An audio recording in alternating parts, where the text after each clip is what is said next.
bilingual web magazine, Dig Tokyo. Cinema and Theater 49.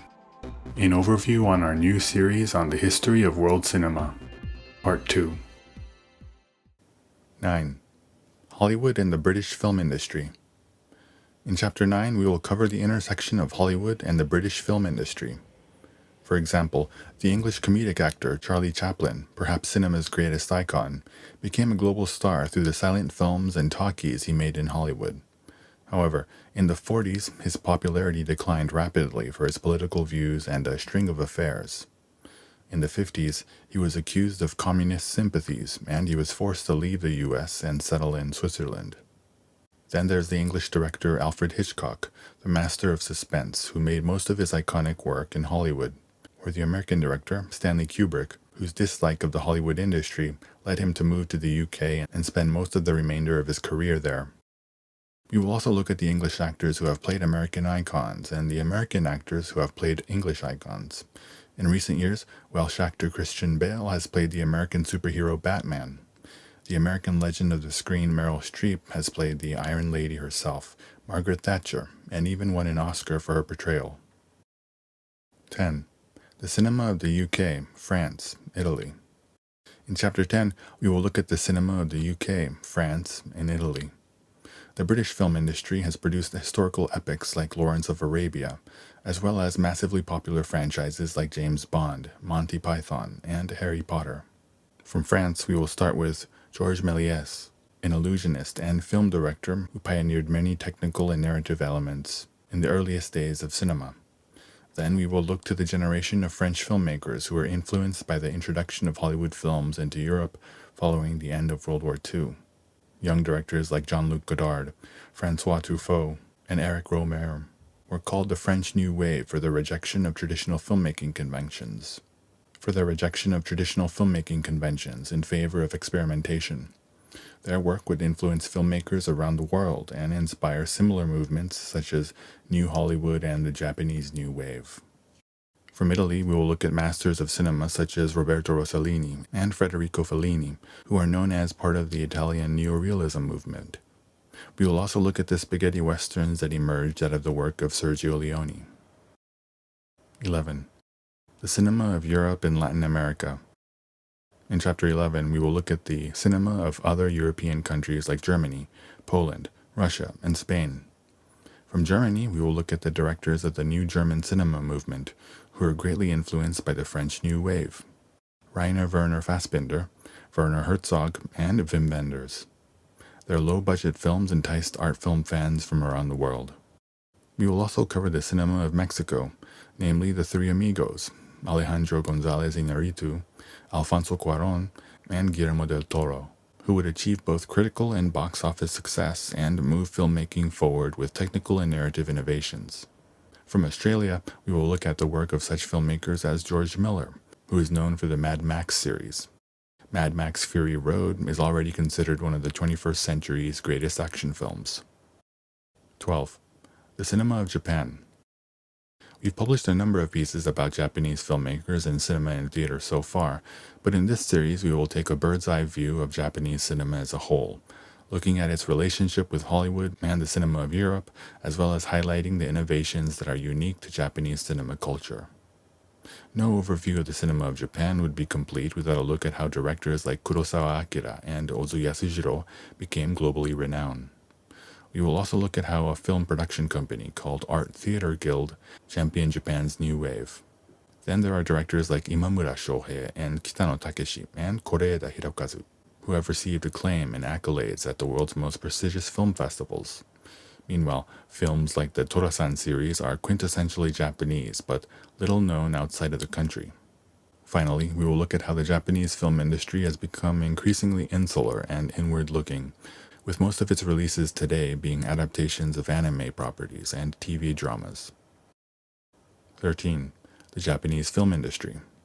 In Chapter 13, we will look at the directors, producers, screenwriters, and actors and actresses that have shaped the cinema of Japan. We will consider what Japan's box office rankings reveal about the current state of the domestic industry. And we will also reflect on the work of Japanese film critics like Yodogawa Nagaharu and Machiyama Tomohiro. 14. The Cinema of Asia, India, the Middle East. In Chapter 14, we will look at the cinema of Asia, India, and the Middle East. China is known for historical martial arts epics like Hero and the Red Cliff series, while Hong Kong is known for action films like Police Story. Actors and stunt performers like Jackie Chan and Jet Li, as well as directors like John Woo, have achieved global fame and completely changed the face of Hollywood action films. From South Korea, we will look at directors like Park Chan-wook, who is known for revenge films like Old Boy, and Bong Joon-ho, whose latest film Parasite became the first foreign-language film to win Best Picture at the Oscars. And no survey of world cinema would be complete without a look at Bollywood, the film industry based in Mumbai, India. Although Bollywood films are not widely viewed by American and European audiences, the industry is one of the largest in the world, with ticket sales comparable to Hollywood. The English director Danny Boyle scored a worldwide hit with his 2008 film Slumdog Millionaire, which has been described as Hollywood meets Bollywood, although the movie's gritty aesthetic bears no resemblance to traditional Bollywood films. 15. Film Awards and Film Festivals. In Chapter 15, we will cover film awards and film festivals from around the world. That includes the Academy Awards and the Golden Globes, as well as various prestigious critics' awards. Then there are the British Academy Film Awards, or the BAFTAs, which are internationally respected, and the Japanese Academy Film Prizes, which are pretty much irrelevant outside of Japan. In terms of film festivals, we will cover international film festivals like Berlin, Cannes, and Venice, as well as the Toronto International Film Festival, Sitges Film Festival in Spain, and Tribeca and Sundance in the US. 16. The Dawn of the Streaming Age. In Chapter 16, we will look at how video streaming services have changed the industry landscape and the way we consume movies. Today, Netflix has grown so big that it releases a new feature-length film or TV series seemingly every week. Films like Alfonso Cuarón's Roma, which was distributed by Netflix, have even won critical accolades. The movie theater industry had already been hurting as a result of the spread of these services, and the COVID-19 pandemic has only made things bleaker. Major movie studios have been releasing some of their films online, while continuing to push back the theatrical debut of their tentpole films for the year. With film festivals canceled around the world, independent filmmakers are especially struggling with finding ways to get their movies out there. Epilogue.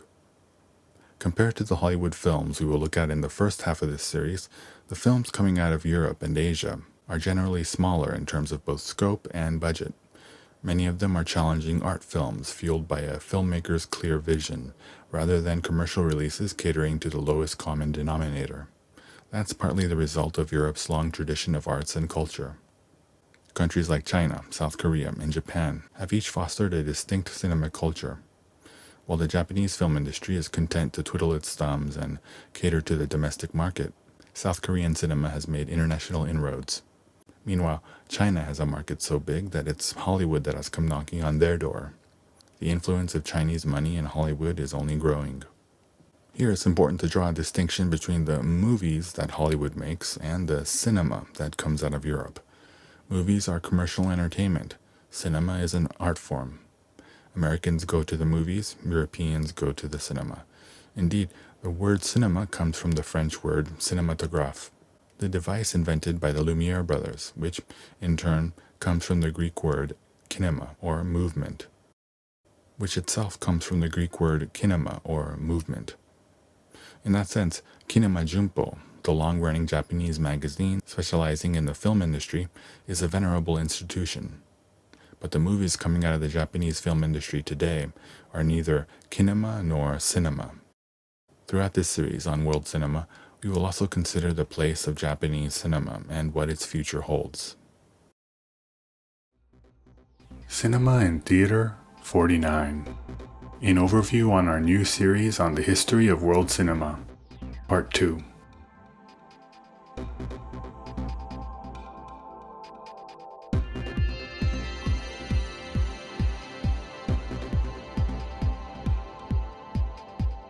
www.digtokyo.jp